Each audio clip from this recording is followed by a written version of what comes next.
Local food isn't new, it's been around us all along. Listen to chefs, farmers, and like-minded folks talk about what local food means or could mean to you. Right here with your host, Julie Cushine-Rigg, and Fresh on the Fly, where we got you covered when it comes to everything you ever wondered about local food. Listen in as guests also take a food question on the fly. Come on, let's get fresh. Hello and welcome again to Fresh on the Fly. I'm your host, Julie Cushine-Rigg, and on today's program we've got Noah Sheetz. Noah is a chef, an urban farmer, local food advocate, and culinary consultant.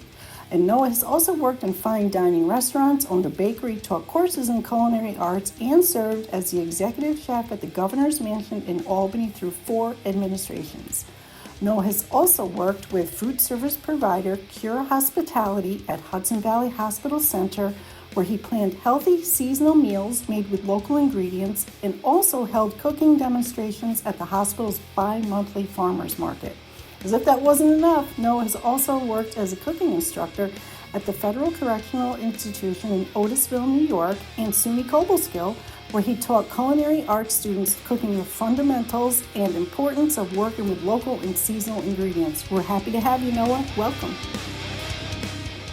I've known you now for over 10 years, and we've kept in contact, and I'm so lucky to have had that. Tell us a little bit about what's happening with you. You're an executive chef and... Well, I guess these days I'm called a regional chef. I'm working for, I'm actually on contract with Office of Children and Family Services. And I've done that, actually for about 10 years now. I think the last time we really knew each other or connected was when I was still working at the Governor's Mansion. And back in 2012, I left. My assistant, he took over. So then I worked for a company called Cura Hospitality that's out of Pennsylvania. And a really cool company that does contract food service for like hospitals and schools, institutional accounts. But their focus is on sourcing locally. So it was kind of a good fit for that. It was a challenging job. It really didn't turn out to be exactly what any of us, I think, had expected it to be. So after about a year, I went to SUNY Cobleskill. I taught there for a couple semesters. And I don't know if you know Mike Lappy. He's a chef. I met him at one of our events. Yep. Yeah. So when I was teaching there, I used to drive up and I'd stay with him. We'd like hang out and drink beers, and I would teach on a Monday, and then I'd hang out at his house, and then Tuesday I'd teach and then drive home. But it was really far to do that. So at some point, the dietitian for Children and Family Services reached out to me about doing a cooking demo at one of their facilities, the Brookwood Secure Center in Hudson. And that was through the Consortium. That was through Chef's Consortium. And after a while, there was actually a regional chef position that was vacated. And so they put me in there. It's a contract position, and I've been there for 10 years. So I work with cooks and cook supervisors at juvenile detention facilities. So I work on training programs. I'll work with them on, if they have a piece of equipment, kitchen equipment that dies, I can help them get that replaced. We do surveys with the residents to see, what things on the menu are going over well and what we want to change. I think this is like this across all New York State agencies, but I know for OCFS, our cooks have a mandate. We have a mandate to try to hit 35% locally sourced food throughout our agency. So I'm the regional chef for downstate, Hudson Valley. And we have some facilities out west. It used to just be me going around all these facilities, but there's actually another position. And my assistant at the Governor's Mansion, he was at a place to move on. So he recently joined us, and he's in that position. So that's really cool because he's a really cool guy. We've always clicked, and and he's joined us out at Bannerman's. I'm sure you remember the Bannerman's events, Bannerman's Island. I tried to get ticket. I got to get a ticket for this one coming up this year. Which sure you're hoping to get to. There's 2 now. Actually, there's 3. Oh, nice. Okay. Yeah. There's one in September, I thought. Yeah, that's the farm to table. That's awesome. Yeah. We've so over the years we've kept doing that as well. Chefs Consortium had, quite the portfolio of events we used to do. We used to work with the Agricultural Stewardship Association in Washington County. We worked with Columbia County Bounty. We worked with lots and lots of different, local organizations. And so, yeah, Bannerman's Island has always been like that was the first event we all did together. And it continues to kind of be a draw for new chefs, new cooks who are curious about the island. Then the energy, the group of people that we have involved right now are just insanely talented. They're all these guys who go out and forage and, we're sourcing everything locally. And so there's a really cool, I've since passed on leadership of that to one of the younger chefs, this guy, Scout Metzler.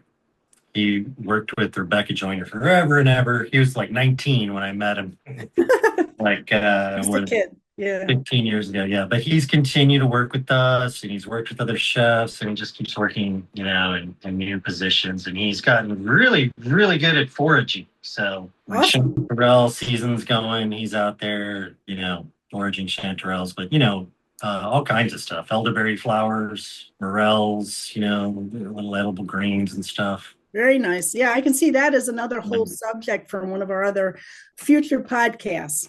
Yeah. I want to ask you, what was the incentive? How did you first get into being a chef and being after the local flavors, after the local availability? What started all of that for you, and how did you go ahead and build that into your career? That concept actually was really pushed when I was a student at the Culinary Institute. I went there and I did my associate's and bachelor's degrees. And back then, the Culinary Institute was all about dealing with local farmers. And they had actually a produce manager there who was he was hooked into all these different farms throughout the Hudson Valley. And I think they were dealing with 22 different farms at one time. But as part of that, they really pushed that philosophy on us, source as much locally as possible. It's fresher, quality's better, it supports the local economy. It was interesting because they kind of, I have like this love-hate relationship with the Culinary Institute.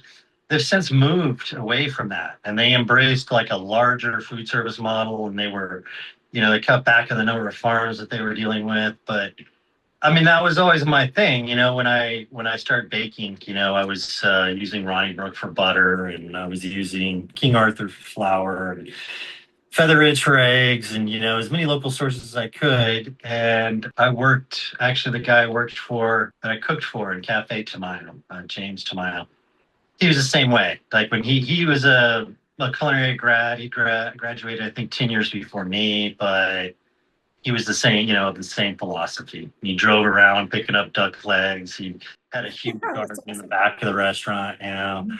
He did a lot with day boat vendors when it came to seafood. That was really cool because he was pulling some really fresh, really cool stuff. That's awesome. Just from working with him. And then when I got to the governor's mansion, I worked for a nursing home before that. I worked for a couple places before I got hired there. But the push to really buy locally came from two people. The Pataki administration was there for about a year and a half. Mm-hmm. And of course, George Pataki and his wife, Libby. George Pataki had grown up as a farmer. They had actually managed a farm stand. He would actually, I've heard that he would, before he was governor, I think he was an assemblyman. He would drive to the Manans Market, which, as you know, that wholesale market opens like 5 in the morning. He'd drive there to drop his corn off, and then he'd go to the legislature and do politician business. So interesting New York State fact there. Yeah. Well, yeah. So that commitment was there. I remember, Elizabeth Pataki would push us to buy locally when we could, and then where things really got exciting is when Elliot Spitzer was elected, and then his wife, Sildawall Spitzer, she had this huge commitment to buy locally, and she pushed us to buy as much as possible. And I think that's probably where we met and where we knew each other at that point. Yes. Because we I did a lot of farmers market demos. We would on Fridays we'd go out to the surrounding counties to talk to farmers and find new sources for all kinds of stuff. And we did CSA for years and years. We did Roxbury and then Tom actually my assistant chef. I don't know if you remember. I remember one year. So we finished up with Roxbury. The next year, I'm looking at him and I said, who should we go with for a CSA this year? And he said, why don't we just get plots through Capital Roots, Mhm. And so we both got garden plots through Capital Roots, and we'd grow stuff and bring it in. There were 3 gardens at the mansion at that time, so we were growing a lot there too. Yeah, and that's where we met. That's where I interviewed you. Yeah, Look, yeah, and yeah, one yeah. thing struck me was that you said in such a small space within just it was under an acre. I think it was pretty small, and it was right along the sidewalk, and it blew my mind that there was this wonderful urban garden right near the governor's mansion here, and you had your whites on in your bowl, you were collecting stuff, and you said that there's so much that can be planted within such a small space. And as we were walking around and you were telling me what was there, I was astounded at all the different things you can fit into such a small space. And my background was landscape architecture, and I felt dumb at that point. Why didn't I even think of that? And I had a garden at home. I've since come a long way with a little bit more to work with, and I've become more educated on it. But vegetable gardening, it's involved, it's fun. The reward is so much greater than you can imagine. But I was so struck by that, and it really stuck with me, and that even furthered my interest in local food and all that. Not that I didn't already have, but like it just really intensified it. So I want to say thanks for that. That's awesome, man. Yeah. Yeah. How important is it, do you think, in the economy? And I don't know if you want to speak to just the Hudson Valley about local food and stuff, but local farmers and supporting that, but maybe even nationally or globally, even right now, because there are so many things with traceability. You may hear about a recall on this, a recall on that. We've got what seems like such a great bounty right along the Hudson Valley, from way upstate, even above us in Albany, down to you guys down in New York City. Can you speak to that a little bit? Jersey's a good example because they have such amazing tomatoes, and I like that example. I say tomatoes are easy to grow, but I've had horrible luck the past like 3-4 years on my terrace. So I guess it's really windy. So I used to say that it's easy to grow tomatoes. I think it still is, maybe just not for me. But, the example I like to use is that if everybody in the summer grew their own tomatoes instead of buying them at the grocery store, I mean, the results of that would be really impressive, like the negative impact that it would have on states like Florida, California, Mexico, the country, all these places where we're importing.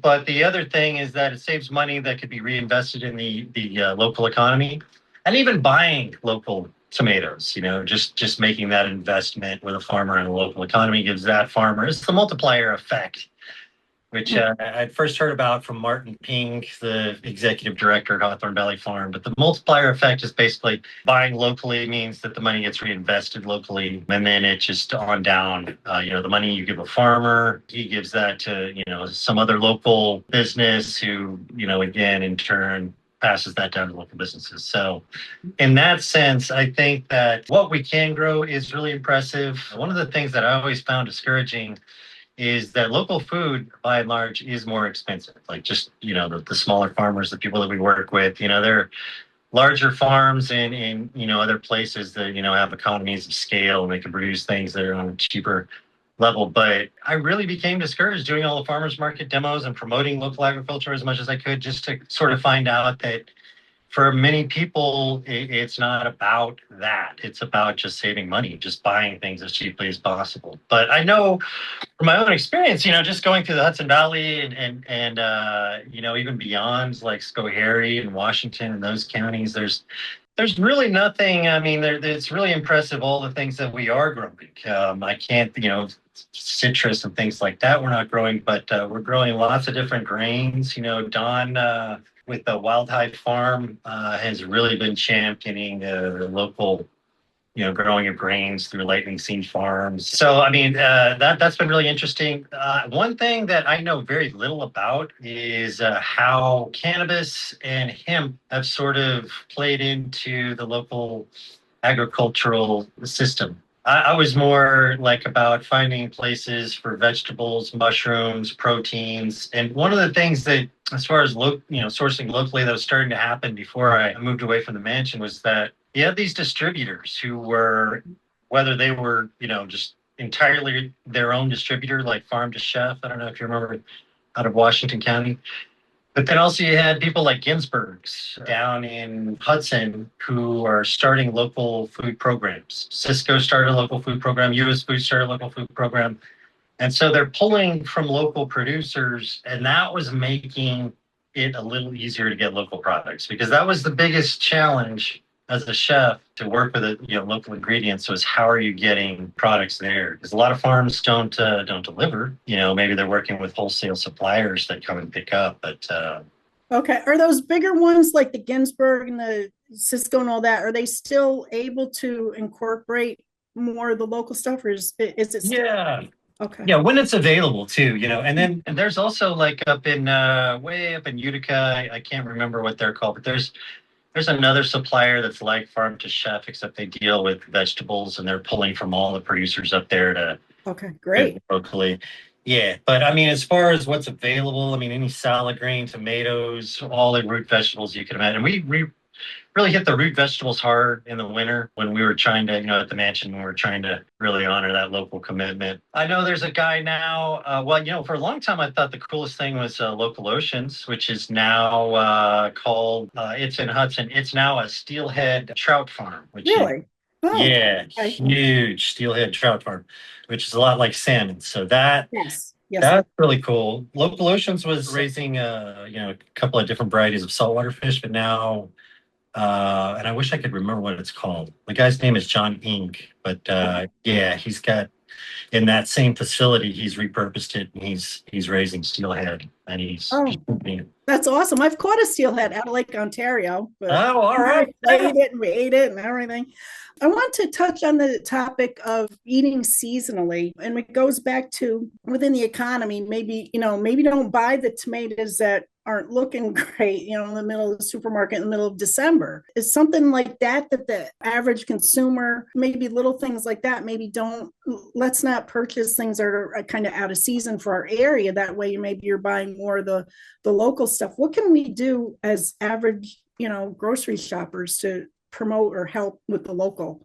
Yeah, well, that was one of the nice things about, going out and doing demos with people, connecting with people, and they would say, hey, come do a demo at our store. Because really it's just an education thing. It's almost like a guilt thing. Sometimes I wonder too if you should just guilt people into not buying something like asparagus in the middle of January. Because it's interesting, I really can't speak much on this because I'm not a scientist, but the entire earth sort of goes into like a period where growing is not optimal. Yes, there are these regions that are still facing the sun, that are still growing things, but I really think that this time of year for the entire planet is not amazing. If you want to get strawberries out of Israel or from California or Texas or wherever, you can still do that. But again, that was another one of my discouragements with promoting locally, buying and trying getting to encourage other people to do the same thing. Yeah. Because everybody knows you can get anything anytime you want to these days. But you got to think carbon footprint too. The carbon footprint, yeah. But also the quality. I mean, quality issues as well. And then just mirroring the seasons was always, that was also kind of a Culinary Institute fundamental, because we're buying locally, and the things that you're buying mirror the seasons, that you're in at the time. So that's why at the Governor's Mansion, we work with a lot of roots.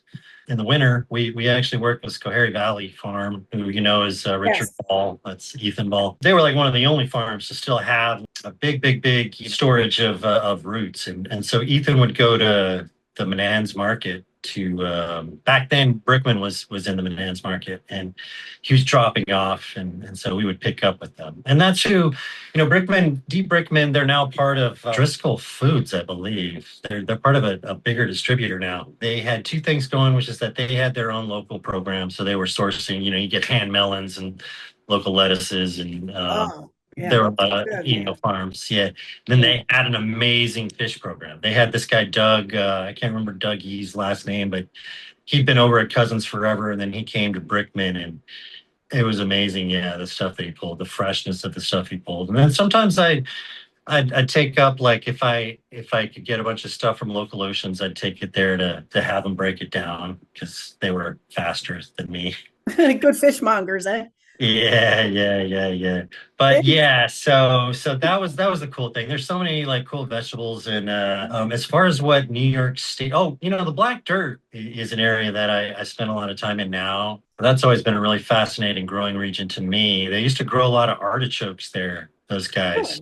Oh, okay. It's just another example of all the different vegetables and things that we grow. I really can't think of, like I said, the more tropical stuff we're not hitting, but yeah, I think King Arthur too is a great example, because it's sort of local to us, because up in Vermont there, and you can get it in the supermarket pretty readily, I think, in many places. Thanks for all that. And what I want to do now is jump to our portion this is the fresh on the fly part. What I like to do is ask chefs about different things that the average home cook could do with local food, and not only focusing on local food, but food in general. Dinner time is always a thing every weeknight. I think a lot of people struggle with, what can I put on the table?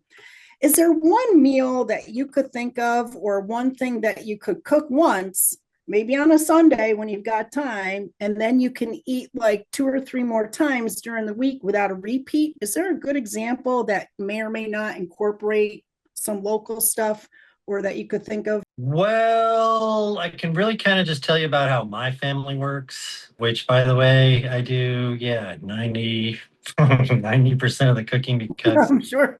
Yeah.